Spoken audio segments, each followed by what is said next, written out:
Great, thanks, Eric. Hi, everybody. My name is Sarah Russell. I'm the Vice President of Marketing for Education Dynamics, and I oversee all of the marketing channel teams that drive results for our agency partners.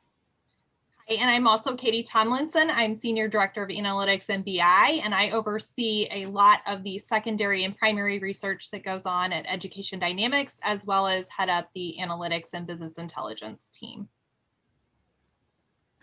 Just to start off a little bit with methodology. So this presentation contains secondary research and analysis pertaining to the higher education industry, labor market statistics, and key benchmarks that we have prepared as Education Dynamics. We're leveraging a variety of sources. So some of it relies on self-reported data, and we have done our best within the presentation to ensure its accuracy for the presentation today. And when putting together this information, we asked all of you to submit questions surrounding the data and insights most relevant to you and your institutions. We had many requests that ranged from marketing to COVID impact to referencing the underserved population survey that we conducted in November. So today we tried to spend some time coalescing that information into really 3 key areas. The first area that we want to start in is just what does the current environment look like? And we're still in a volatile market with a pretty uncertain future. We continue to keep our pulse on unemployment rates as we know that they can impact enrollments and in some cases quite significantly. As of December 2020, we're seeing that based on a population of 25 and over, bachelor's unemployment rates are still sitting at 3.6%, associates at 5.2%, some college or associates at 6.1%, and less than a high school diploma is still sitting at 10.4%. And while in some cases, this has come down quite significantly in the last 6 months, we're still at about half of the peaks that we saw in the Great Recession. And then just taking a look at the year-over-year values, December of 20 versus December 19, in the graph on the right, some degree levels have been more impacted than others. And so yes, that less than high school diploma group makes up the highest volume of total unemployment, but overall year over year, it's up 76% relative to some of the other educational areas that we're seeing, like summa college or associates at 135%. Bachelor's degrees are still up 111% in unemployment, and even doctoral is still sitting at 27% year over year, clearly indicating we're still seeing some unemployment across all educational levels. But that really isn't the whole story in terms of our overall economic picture. And so this next graph really illustrates the same unemployment rates, but we narrowed our view down to 12 months. And what we can see here in the light blue is the volume of permanent jobs lost over the last year, and it's been pretty extensive. So it seemingly peaked maybe sometime around November and dipped a little bit in December. However, we're still seeing 97% year over year jobs lost, with a total of 3.4 million just leaving the market in December. And then also, let's not forget labor force participation rates. So by definition, this is the percentage of the population that is working or actively looking for work. And while this chart illustrates the index level relative to January of 2020 for men in teal and women in green. And what we're seeing here is that the labor force participation rates have dropped off more significantly in the last quarter for women than men. And the thought here really is that women are kind of carrying the burden of COVID and the impact. And with children at home, they're not working and choosing not to work, which with longevity is going to cause a macroeconomic impact with really more unknown recovery rates than we previously assumed. Lastly, we're still seeing that workers are uncertain about their future. Based on Strata's COVID-19 survey that they've been running the entirety of the pandemic, it seems like prospective populations see education still as an important part of the next step if they lose their job.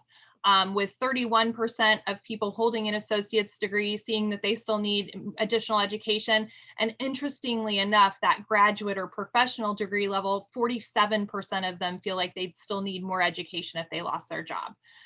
Additionally, we took a look, and those that were, if they were to enroll in additional education or training in the next 6 months, they would rank highest obtaining a certificate, certification, or licensure at 24%, followed by obtaining one or more courses that they would need to get some skills for work. And lastly, we want to just take a look at how all of this information ended up impacting fall enrollments. And we're starting to see some of those trends emerge that are quite concerning, if not mitigated. So undergrad enrolls have been impacted most significantly, particularly in the public two-year market, which is reflected in the graph when you look at the erosion in those associate degrees. Grad, however, is still reaping the benefits, with overall enrollment up 2.9%, with the highest gains in the private for-profit market at 7.4%. Next, I'm going to pass it over to Sarah, who's going to talk a little bit more about how marketing has changed over the last year and how your efforts in marketing can help impact enrollments this year. Great, thank you, Katie. So 2020 was a wild year in so many ways, and its impacts on media and marketing approach were certainly no exception to that. It likely comes as no surprise that streaming television is continuing to grow in usage and gain in market share. As of Q2 last year, streaming made up almost a third of all TV viewing, according to a Nielsen study, which was up from 22% in Q4 of 2019. Streaming TV usage has been increasing steadily over the past few years, but the COVID-19 pandemic certainly helped drive a more aggressive upswing there, as many streaming platforms reported large increases in their subscriber numbers shortly after the pandemic began. There's still somewhat of an age gap in streaming usage. Streaming is in line with or greater than traditional TV usage for users in the 12 to 17 and 18 to 34 age groups. But that differential jumps really significantly in favor of traditional TV for those ages 35 and over. However, there are some indications that we will see streaming usage grow and be embraced by the older subset as well. Nielsen also found that in Q2 of 2019, adults aged 55 and older accounted for 19% of the total minutes streamed. But a year later, in Q2 of 2020, this age group had increased to 26% of total minutes streamed. So across all age groups, streaming as a means to consume content is becoming more and more ubiquitous. Another really interesting shift in media habits driven by the pandemic is when users are watching video content. Year over year, the largest increases in TV usage among working professionals were seen during the hours of 8 a.m. and 6 p.m. as a largely remote workforce has seen daytime video usage become their new norm. 65% of respondents in a Nielsen remote workers survey said they watched TV or streamed video content during their work breaks. And 56% of respondents said that they watched TV or streamed content while they were actively working, some with sound or without sound. This shift in behavior could have significant impacts on day parting strategies moving forward, with daytime becoming almost a second prime time for reaching prospective students in the post-traditional segment. In addition to when users are watching video, it's also really important to know what they're watching, as the OTT space is very crowded. So of the time spent watching streaming video, the two largest players making up over half of the streaming distribution are Netflix and Disney+, which are fully subscription supported and don't offer any ad placements, at least not yet. From there, YouTube and Hulu make up a majority of the remaining share, but this ecosystem is continuing to expand, with new content providers continually being launched, such as Peacock in April of 2020 and Paramount TV, which will be merged with CBS All Access, is planned to launch in March of 2021. And many of these shifts in media usage were underway to a degree prior to COVID, but the pandemic has accelerated several of these trends, including the jump in OTT platform subscribers, which you can see in the graph on the left here, as well as a decline in radio ad spending as shown on the right. A large portion of the workforce has transitioned to remote work and commuting has become less frequent. So radio ad placement has declined and is expected to continue to be lower than originally projected moving forward. Despite all of these shifts in the awareness media ecosystem, the basic approach to this channel has remained fundamentally unchanged. At its core, there are 5 main factors to understanding how to leverage the awareness channel effectively for higher education. First, it's crucial to know your audience. Who are your students really, and who then do you want them to be as well? The answers to these questions should influence everything from your messaging and creative to your placement and audience targeting strategy. Second, work to integrate your marketing strategies and data across channels. Create synergies between your paid search and paid social strategy and your awareness strategy, from the messaging to the approach to audience targeting. The goal here is to create demand for your brand that you then capture in those lead generation channels. Next, make sure that you're setting effective budgets for your awareness media campaigns. Look at what your level of share of voice in a market is compared to your competition. Do you have enough budget to see any measurable results or make an impact in a particular market, or do you need to reallocate? Fourth, assess, test, and iterate. Establish exactly where your benchmarks are before launching an awareness campaign with your brand search volume and conversion rates, as well as site visitors to your .edu. Then measure what happens to these metrics after awareness campaigns are launched. Awareness media may drive lifts in unexpected places, such as a lift in your website's on-page conversion rates or improved application rates, rather than a measurable lift in inquiry volume. Finally, watch the trends, both within the higher education industry as well as other comparable industries like auto or finance. Pay attention to where your competitors are placing and what their messaging strategy is. We also recommend conducting surveys of your current students to understand their media habits and integrate those learnings into your media strategy. So for instance, are they cord cutters? Do they mainly listen to Spotify over Pandora? What do they listen to during their commutes? What devices do they consume media on, etc.? Awareness media can be a very tricky channel to manage because of the lack of very linear measurement. But by having a pulse on these factors, you can start to draw a line from your awareness media investment to your overall results. Shifting into website performance, this has been one of the major success stories of our partners for 2020. Despite the myriad of issues that impacted the world last year, our partners saw an overall increase in organic traffic of 15% compared to 2019, and an increase in website inquiry volume of 24% year over year. In light of the uncertainty surrounding how higher education would be impacted in both the short and long term by the COVID pandemic, this has been a big win, which was achieved through a focus on the major components of the organic ecosystem and how they interconnect and impact each other. First, we put a huge emphasis on relevant long-form content and performed extensive research to determine what content is relevant to users, how they're searching for that, and how we can leverage our content development strategy to increase our keyword rankings and website traffic. Next, how do we optimize our site health to rank effectively for the keywords and the content we're targeting?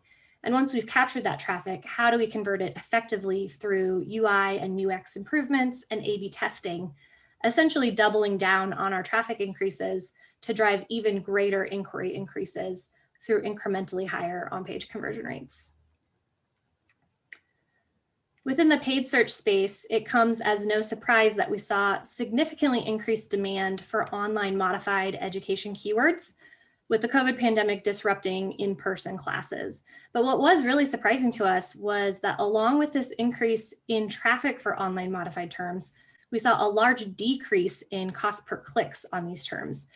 This indicates to us that although there was a huge increase in users searching for these terms, we saw some initial reluctance from advertisers to be aggressive in capturing that demand, especially in Q2 of last year. And we saw that gap close somewhat throughout the year. Even in last quarter, though, there was still double-digit year-over-year growth in demand for online keywords and double-digit decline in CPCs on those terms. So there's still an opportunity for advertisers to push more heavily into this space in a relatively cost-effective way. Of course, it will also be important to monitor the downstream effectiveness of these keywords for your particular school, because decreased CPCs and CPIs don't actually matter much if these prospective students don't persist down the funnel to application and enrollment at a high enough rate. On the whole, when comparing paid search and paid social channels year over year, we saw much more significant volume increases from paid social, as much as 140% in Q1 of 2020 as compared to Q1 of 2019. However, the paid social volume growth was accompanied by significant CPI increases as well, especially in Q3 and Q4, when political and retail advertisers heavily invested in this space and took over more market share, which increased overall CPCs and CPIs. In comparison, paid search saw more modest but still double-digit inquiry volume growth year over year, while CPIs were more effective thanks to reductions in CPCs and improvements in landing page conversion rates.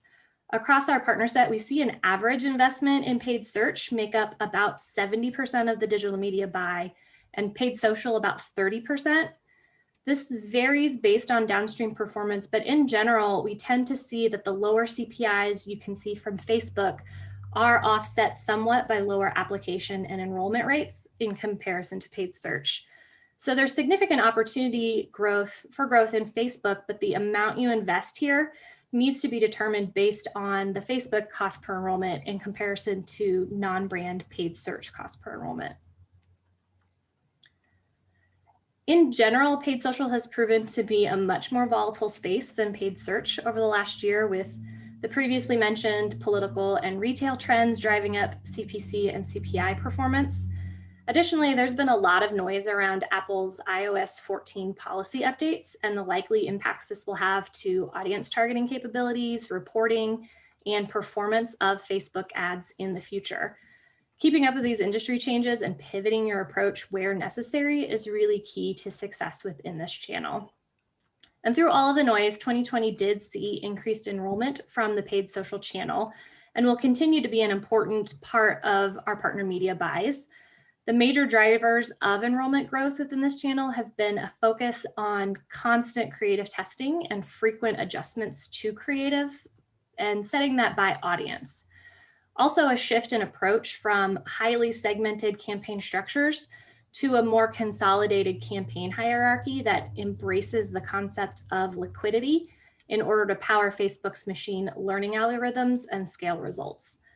In general, we've seen that attempting to drive too much program control within Facebook can hamper your overall results. The best performing campaigns are those that allow Facebook to optimize to the audiences and creatives with the highest likelihood of conversion, even if this means having less control over which programs or campaigns are actually seeing the volume. So this makes paid social an excellent channel for cost-effective scale, but paid search will continue to be the channel where you will see the highest quality and the most control, which is also going to cost you the highest CPIs. So the key is really balancing your investment in these channels to drive the most effective overall cost per enrollment. And now I'm going to hand it back to Katie to share some enrollment trends. Thanks, Sarah. So the first thing we want to focus on is the fact that remote learning is here to stay. So back in 2018, only about 35% of undergraduates took distance education courses, but fast forward that to 2020, and last year we saw that figure closer to 100%. While earlier in the pandemic, the concern was centered around negativity and the way remote learning was implemented. And in some cases, it was implemented very poorly. Now, fewer than 1 in 5 have a negative perception of it. Lastly, it's really important to determine how to strike the balance between online and in-person options and really strive to provide your students with the best quality education for the future based on what we've learned over the last year with our successes and failures in remote learning. Next, we want to transition into effective enrollment management. And we all know that prospective students are motivated. Earlier this year, we put together an analysis regarding inquiries that were contacted within the same day versus not. And based on our findings, the difference between those inquiries converting into applications was 505% if they were contacted within that same day versus those that weren't. Keep in mind, this is a really easy strategy to implement and can exponentially increase your conversion rates to applications. The next thing that we're seeing is right now, students want to stay even closer to home than they did pre-COVID.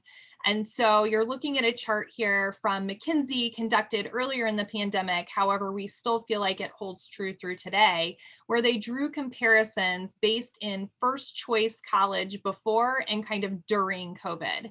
And what they found is that most students are keeping their first choice lists down to institutions within their state, and particularly those within public institutions. That grew about 10%. And then the students wanting to stay within a 50-mile radius grew 11 percentage points, from 21% previous to COVID to now 32% within COVID, illustrating the fact that most students are staying even closer to home than previously reported. And that brings us to the point of owning your local market. And I think we've said in every single presentation for the last year, maybe the last 5 years, the illustration here makes it even more important to understand that you have to have that presence in your own local market and make that your primary focus. While some states and sectors have even stronger in-state affinity than others, prospective students are really much more likely to choose their local brand that they know if the awareness is there. Cost is also a really critical item and element. And based on that same study that McKinsey did previous this year, the two key drivers in changing those first choice schools are cost at 44% and distance at 30%. Really need to focus on strategies to change tuition payment plans, some flexibility, and even changing up course offerings may help kind of mitigate those costs. Next, we want to dig into the underserved market, one, because that survey is relatively new to us in the market, but also because we saw a significant decline in enrollments, particularly within the Hispanic and Black communities this fall. First off, the underserved market is really heavily influenced by family, and particularly their spouse and their parents, followed by friends, employers, and children. And many, as a result of the pandemic, have taken on new family care responsibilities, which is really creating a barrier to enrollment. Additionally, access to personal funds or student loans are the biggest challenges relative to your average post-traditional student.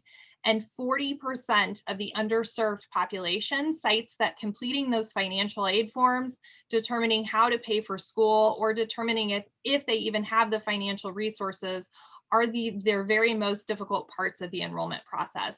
And we've got to figure out how to get them more support in these areas. Lastly, as a group, they know that they need more education to further their career, and that's even more so than the average post-traditional student population. But they may not have that right environment at home to support education, so that is a critical element as a result of COVID that we're going to have to continue to keep an eye on. And the last piece that we want to stress is that the labor market continues to change as a result of the economy, the unemployment, and just general labor market needs. And we're all looking to add programs that will quickly help us build out enrollments. But this has to be dependent on that market data. And as we've highlighted here with STEM occupation growth for the next 5 years on the left, and healthcare, some states have higher demand than others, and you've got to look at your total portfolio, ask if it meets the needs of the current labor market and that of the future. And students more so than ever are looking for occupational outcomes that will really have a return on their investment. And the pandemic will continue to cause a permanent shift in some of these needs, so you're going to have to be willing and able to pivot. And last, that just takes us into our key takeaways. So first, media habits are continuing to shift as always. So keep your focus on owning your local market and understanding the unique competitive landscape that you are up against within that. Second, prioritize investing in your website and organic optimization this year. Your website should be the source of your highest intent, best converting inquiries and applications. So growth in this channel will improve your overall cost per enrollment metrics across the board. And then after that, think about the programs that you're offering. Make sure they meet the current demand and that of a post-COVID environment. It's going to look a lot different than what we're seeing with the BLS, long-term projections right now. Additionally, continue to address engagement with your current students and look for ways to attract those new segments or potentially that underserved population. And lastly, continue to evaluate tuition and reduce that time to completion. People are really looking for how can they get the quickest degree in the cheapest manner possible. So the more that you can meet those demands, the better you will be able to serve our current market.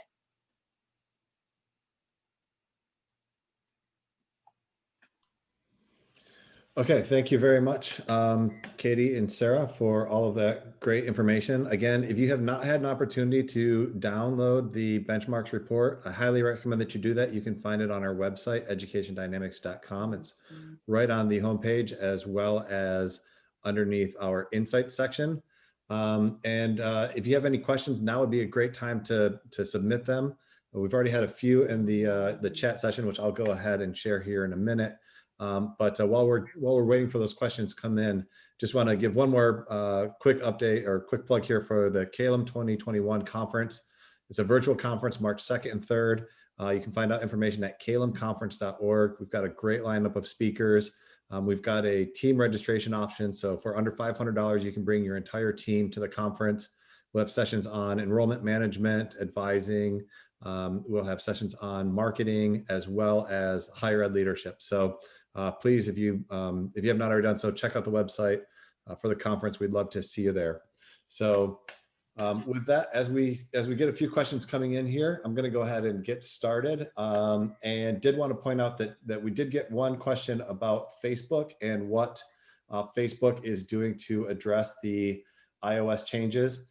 Sarah wrote a great article about this that we just posted this week. So she went ahead and posted that in the chat session there. So you can find that on our website or directly at the link that Sarah provided in the chat feature there. So Sarah, did you have anything else that you wanted to add in on that as far as specific details or anything that you're seeing so far on the Facebook changes? Yeah, the only thing I would add is that it is very much an open question at this point. Apple has not provided a lot of transparency into when these changes are rolling out or what expected number of people are going to opt in to be tracked versus opt out of being tracked, and how that's going to impact your audience sizes, et cetera. So it's a very, very fluid thing right now, and we're staying on top of it as much as possible. The best thing that you can do is prepare. And there's in the blog article that we posted a couple of recommendations that Facebook is making right now, including domain verification and pixel prioritization, that will set you up for success and hopefully make the impact a little less aggressive. Great, thank you. So we had another question for you, Sarah. Have we seen significant differences in traffic and conversion rates in changes between undergraduate and graduate? That is the fluctuation from 2020 to 2019. Have you compared or looked at how that's impacting undergraduate versus graduate programs and seen any differences between them? Is that specific to the organic website growth? Yeah. Yes. In general, a lot of our client base is focused on graduate education. So I think it skews a little bit further there, but we see the increases in the improvements across undergraduate and graduate both. Great, thank you. When you were talking about specifically about the social media platforms and engagement, you were talking about general awareness campaigns being very effective. Generally speaking, do you recommend that people put their efforts in advertising into general awareness versus program specific, or is there a balance there? I think there's a balance. I would recommend keeping your messaging fairly generic, even if you're targeting a program specific audience, like a lookalike of your criminal justice enrollees or something like that. Test both a program specific creative message as well as a more generic brand focused creative message, and allow that user to drive to a landing page where they can choose the degree on the landing page rather than being forced into one particular form that's only going to be for that program.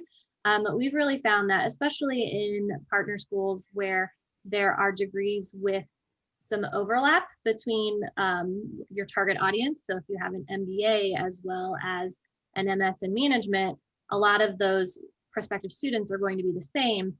So allowing Facebook's algorithm to learn by capturing the most volume possible is really going to pay off in the long run. The trade-off there is a little bit less program control if you're wanting to push one versus the other. Got you. So a question for either one of you, I think this crosses both of you. How does the school go about, or how do we go about determining your share of voice in a local market? You'll definitely want to either invest in or partner with a partner that has different competitive research tools. Katie, you may be able to speak to that a little bit more as well. So we generally use Kantar Media, which is they have a product called Strategy, which gives you a great picture of the linear TV market, share of market. We also tend to pair that with SpyFu just to take a look at the digital presence. Now that can be a little misleading because within Kantar, like let's say you want to pull your DMA or your surrounding DMAs within your state, that's very easy to do. When you're talking about SpyFu, you're going to get that total national impact and picture. So we usually take that then and allocate it kind of by market based on the directional information that we see based on market size. But those are kind of our two tools and resources that we tend to leverage there to kind of get an idea of that share of market.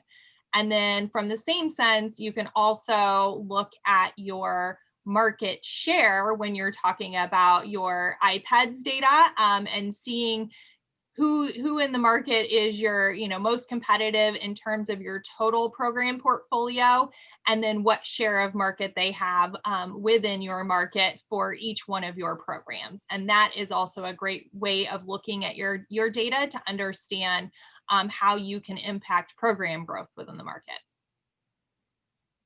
Fantastic. And then I'm going to go back and touch back on a question about Facebook. Sarah, when you're talking about setting up those campaigns, what are your thoughts on creating landing pages on Facebook versus landing pages outside of Facebook? I much prefer landing pages outside of Facebook. The lead gen ads within Facebook tend to see a boost in conversion rate to inquiry, and you can get some cheaper inquiries. But we found that those do not persist as much down funnel to application and enrollment. So in the end, your cost per app and cost per enroll are going to be higher on those cheaper inquiries that you got with the lead gen ad format landing page that's hosted right on Facebook versus sending them out to a landing page. So on the front end, it can look better to have the on Facebook experience, but typically when you're tracking that downstream to enrollments, that's going to be more effective to invest in the landing page on your website. Great, thank you. Next question. Katie, can we go back and talk real quickly about the speed to lead engagement? We had talked about how that speed impacts it. Do you have any recommendations about the type of engagement and the speed to lead approach? Do we have any information or background about how that impact might happen, or what kind of impact we're talking about when we talk about speed to lead? Is that email? Is that SMS texting, voice, telephone calls, different things like that? Yeah, so we are seeing a preference, towards email and text in terms of contact rates, but that's really information that you should take a deeper dive into your inquiries to understand what the total composition is. And you may see that different channels have different modalities in which they want those responses.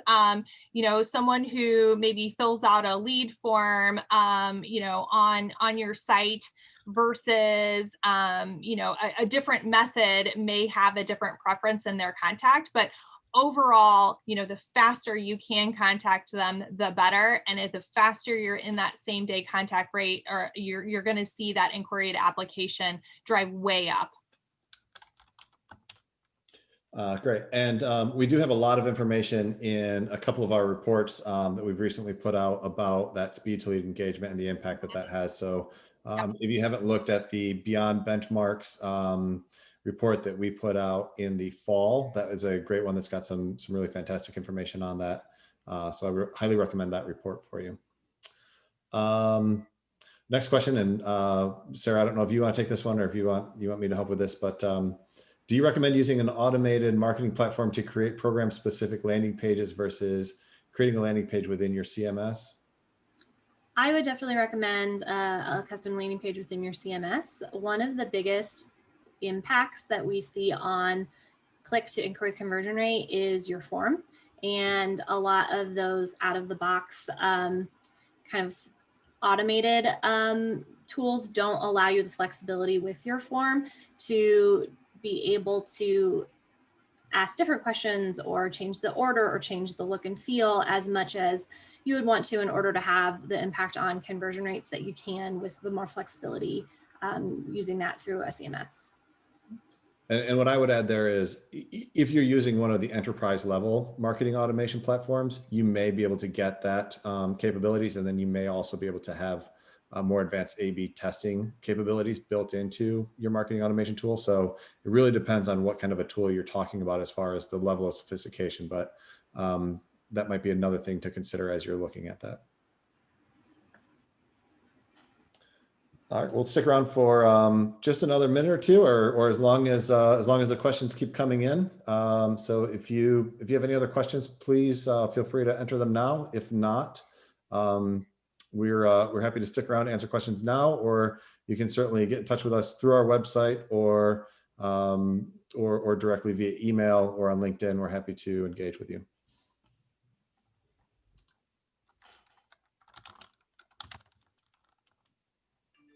Okay, well, thank you very much for attending today, and we look forward to seeing you at the KLM conference and speaking with you again soon. Thank you.